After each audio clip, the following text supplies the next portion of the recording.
বিরতির পর স্বাগত। আবারও ভারত বাংলাদেশ সীমান্ত থেকে আটক ৩ বাংলাদেশি। জানা যায় যে গতকাল রাতেই ধর্মনগর মহকুমা বিউপি মালাকার বস্তিতে অবস্থারত ৯৭ ব্যাটালিয়ন সীমান্ত সুরক্ষা বাহিনীর কাছে গোপন খবরের ভিত্তিতে হাফলং এলাকায় শ্রীপুর গ্রাম পঞ্চায়েতের বুংনাং বাজার থেকে রাকেশ মালাকার নামে এক ব্যক্তির বাড়িতে বেশ কয়েকজন বাংলাদেশি আশ্রয় নেয়। আর সেই খবর পাবার সাথে সাথেই সীমান্ত সুরক্ষা বাহিনীর জওয়ানরা ওই বাড়িতে অভিযান চালায়। অভিযান চালিয়ে বাড়ির মালিক সহ আশ্রয় নেওয়া ৩ জন বাংলাদেশিকে আটক করে। তাদের মধ্যে একজন পুরুষ, একজন নাবালিকা ও এক বিবাহিত মহিলা। তাদের আটক করে নিয়ে যায় মালাকার বস্তির বিওপিতে।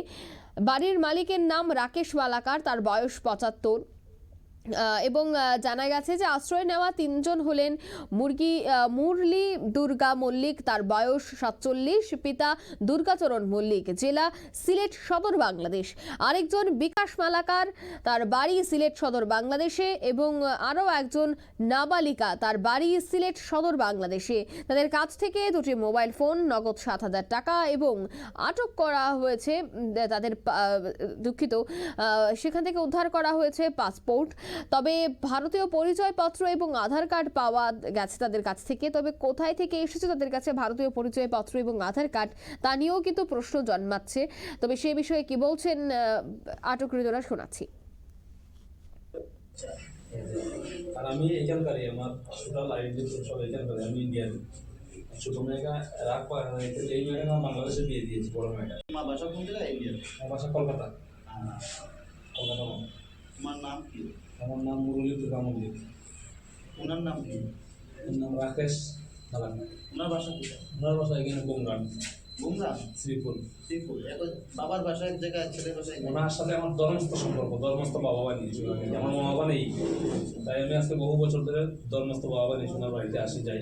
আর কোনো মেয়ের নাম কি? বৃষ্টি মল্লিক, সৃষ্টি মল্লিক। সৃষ্টি মল্লিককে কোথায় থাকে?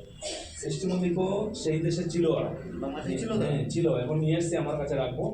আর এসছে 1 বছর হয়ে গেছে, কিন্তু এই মেয়েটাকে আমার বিয়ে দিয়েছি সেই দেশে, এই কারণে এই মেয়েটাকে সেই দেশে পাঠাবো। আপনাকে যে এই যে ফৌজরা যে ধরলো, কেন ধরলো?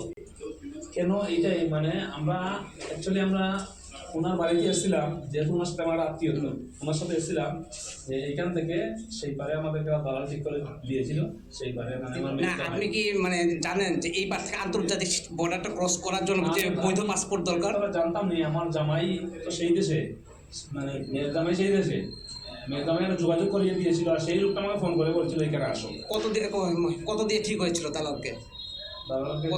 ঠিক হয়েছিল সেই পাশে আমার ৬,০০০ টাকা। আচ্ছা, ৬,০০০ টাকায় ফাইনাল হয়েছে। দালাল কি ভারতের না বাংলাদেশে? বাংলাদেশে। কি নাম রয়েছে দালালের? নজরুল। আমরা শুনলেন তাদের বক্তব্য। ৬,০০০ টাকার বিনিময়ে তারা পারাপার করছিল এবং বাংলাদেশ থেকে পাচারকারী এবং ভারতে এলে ভারতের পাচারকারীরা সাহায্য করছে বাংলাদেশে যাওয়ার জন্য। এই যে একটা পাচারকারীদের বাণিজ্য, তা কিন্তু বর্তমানে রমরমা। তবে সে জায়গায় বিএসএফকে কঠোর ভূমিকা গ্রহণ করতে হবে এবং তাদের যে নিরাপত্তা এবং তাদের যে প্রহরতা আরও বাড়াতে হবে বলে কিন্তু স্বরাষ্ট্র মন্ত্রকের পক্ষ থেকে আগেই নির্দেশ দেওয়া হয়েছিল। তবে এবার যে 3 জনকে গ্রেফতার করা হয়েছে, তাদের বিরুদ্ধে কি ধরনের পদক্ষেপ গ্রহণ করা হয় সেটাই দেখার। নিয়ে নিচ্ছে মুহূর্তে ছোট্ট একটি বিজ্ঞাপন বিরতি।